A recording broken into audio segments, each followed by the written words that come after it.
araw, panibagong kaalaman. Kasama ang inyong guro, Binibining Rosalan. Huwag na nating patagalin at atin nang simulan. Tara, let's mga bagets!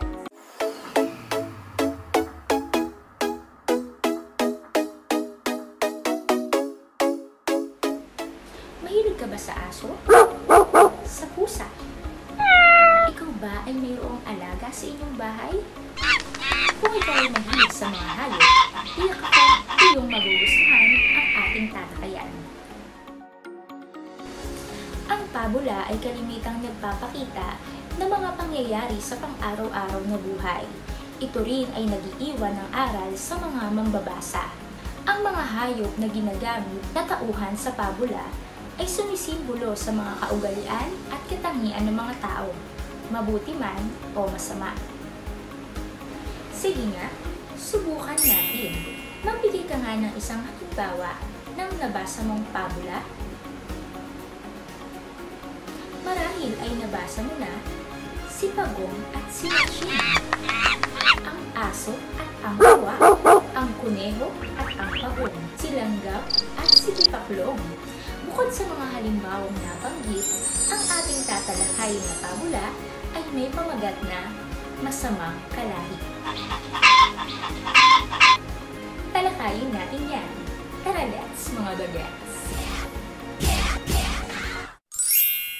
Ang kwentong ito ay tungkol kay Tenoryong Talisain na kinaiinisan ng kanyang mga kalahi. Paano ba naman? Katakot-takot na paninira raw ang ginagawa nito sa kanyang mga kalahi. Kaya ganoon na lamang ang inis sa kanya ni Denang Dumalaga, Aling Martang Manok, at Tonyong Tandang. Isang araw, dumating si Tonyong Tandang na kasama si Tenoryong Talisain. Gusot-gusot na ang balahibo nito. Pilay pa ang isang paa. Pasa-pasa ang buong katawan at hindi halos makagulapay. Nagtaka ang lahat. Ano ang nangyari kay Tenoryong Talisain? Siya pala ay pinagtulungan ng 4 na katiyaw na leghorn. Ngunit, bakit pinagtanggol pa rin siya ni Tonyong Tandang? Nagtataka ang kanyang mga kalahi. Ayon kay Tonyong Tandang, ibig man niya itong pabayaan, ngunit hindi niya rin ito natiis.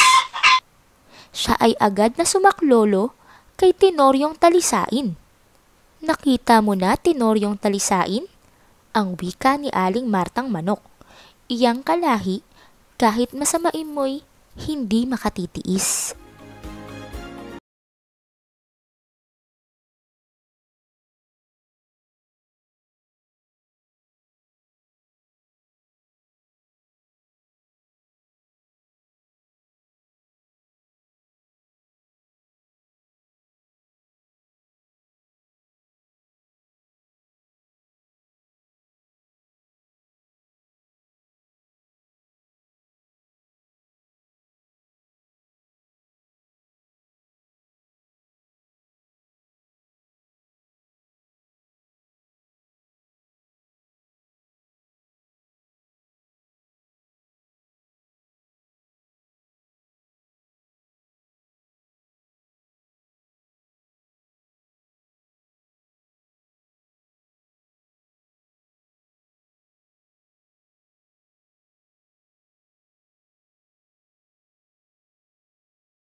Tandaan klase na ang pagbibigay ng hinuha o haka-haka ay maaaring maging positibo o negatibo.